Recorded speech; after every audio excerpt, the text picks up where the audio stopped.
که میره سمت توپخونه و الان میخوام بریم بالا، بریم سمت میدان فردوسی.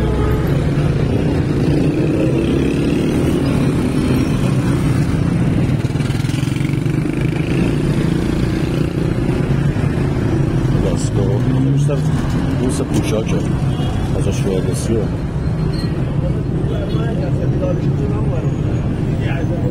خدا نمیده بعد تو رو به ما خیر بده ما اول که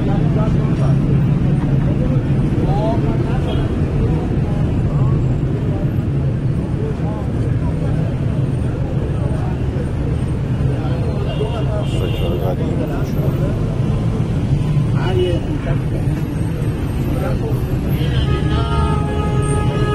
یه وجب قدرش جوونا رو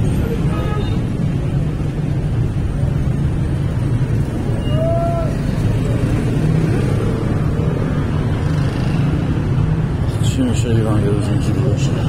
اینجا بیشتر بورس لباسه، بیشتر پاساژهای شد.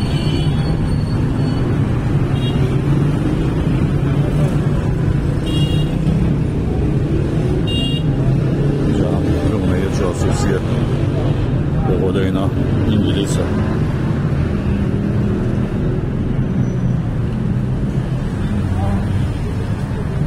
چند هکتار بهشون زمین دادم، اسمشو گذاشتم گونه جاسوسی.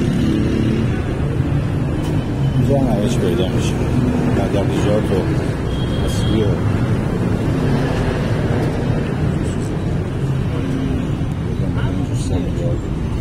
اینجا میتونی پیدا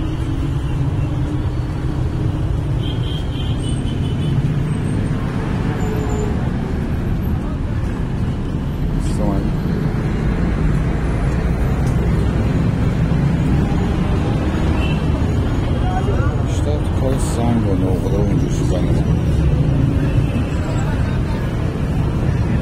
تا دلت بخواد اسکنس‌های قدیمی و سکه‌های قدیمی و آلبوم‌های عتیقه و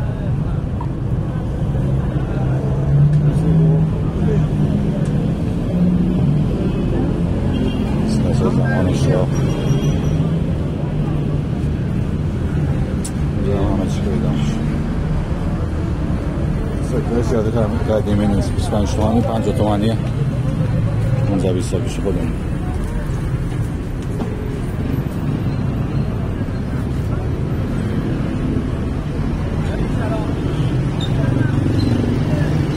نقره فروشی رو اینجا خیابونه منوشهریه، خیابون منوشهریه. عروس لوازم آرایشی و اینجور چیز هست.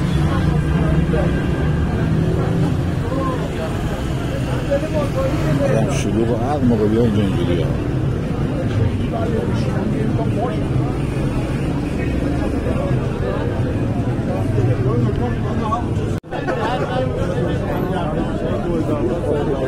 الان میاد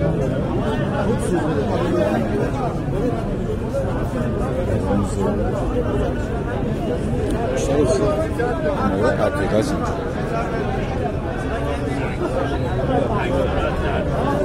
شرایط بلدی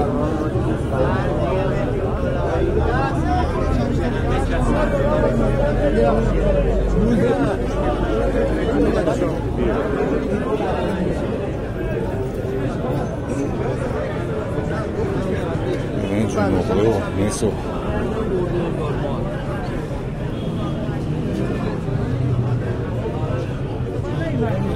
دنبال چیزهای عتیقه کلکسیونداری میتونی به این سه خوبی پیدا میکنی دنبال چیزهای قدیمی.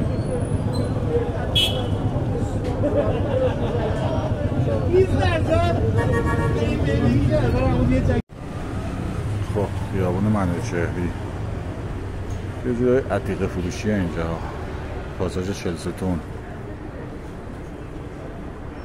امانت فروشی. امانت فروشی بکنم بعید دادی شد عتیقه فروشی. فروشگاه کشمیری، این هم پاساژ زیباست، خیلی قدیمیه. چیز هم اینجا ساخته بودن، فیلم آرایشگاه زیبا رو سریالشو طبقه بالا بود. داره همینجا بود. بریم بالای نگاه بکنیم تجدید خاطره بشه. مثلا اینجا هم بیشتر حالت عتیقه فروشیه، بیشتر چیزای آنتیک میفروشن. بریم بالا. همینجا بود. داره یادش بخیر. اصلا فکر نمی کردم اسم پاساژ خود به ذهنم یه دفعه یادم افتاد. مرحوم رضا بابک بازی کرده بود توش.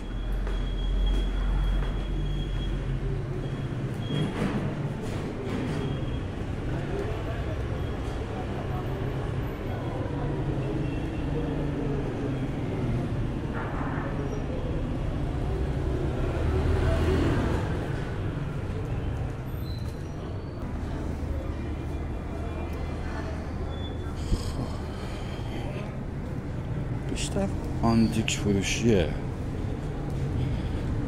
ممکنه به نظر تو هر خونه‌ای باشه به چشم نیاد ازش، اما اینجا که می‌بینی بیشتر به چشت میاد. ارزشمنده. نگاه کنید فانوسا رو. تلفن‌های قدیمی، سماور زغالی. نمیدونم چیه، تلفن دستگیری آیفونه چیه؟ نوار کاست، نوار VHS.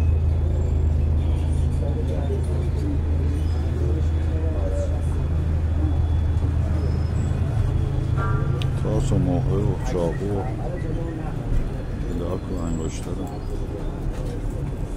دستخط و تاپ‌های قدیمی و اسکناس‌های قدیمی.